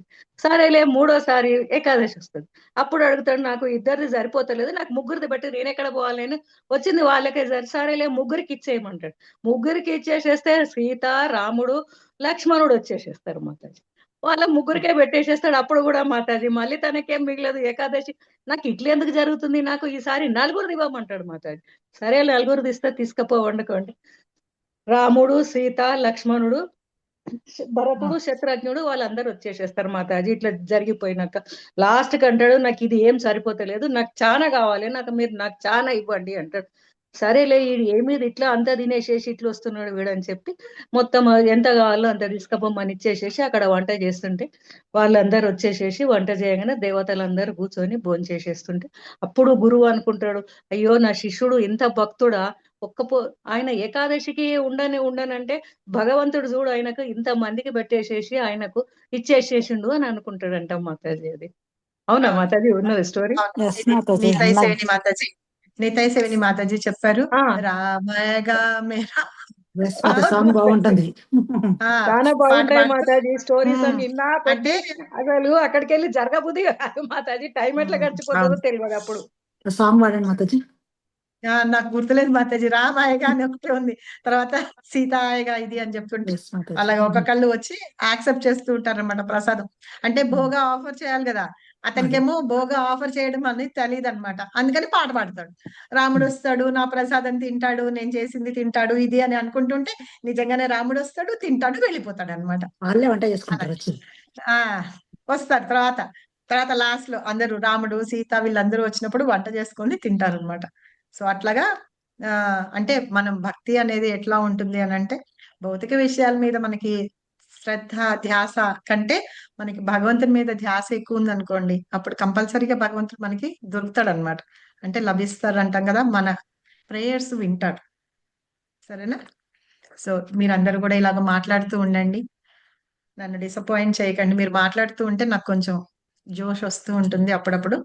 సో వాంఛాకల్పతరుభ్యశ్చ కృపా సింధుభ్యేవ చ పతితానాం పావనేభ్యో వైష్ణవేభ్యో నమో నమః. అనంతకోటి వైష్ణవందకి జయ, అనంతకోటి ఆచార్యవందకి జయ, శ్రీల ప్రభుపాద్ की जय, శ్రీల గురుదేవ్ की जय, नीताई गौर सीतानाथ प्रेमानंदे हरि हरि बोल. Okay, thank you very much. ఇంకేమైనా చెప్తారా ఎవరైనా? హరే కృష్ణ మాత.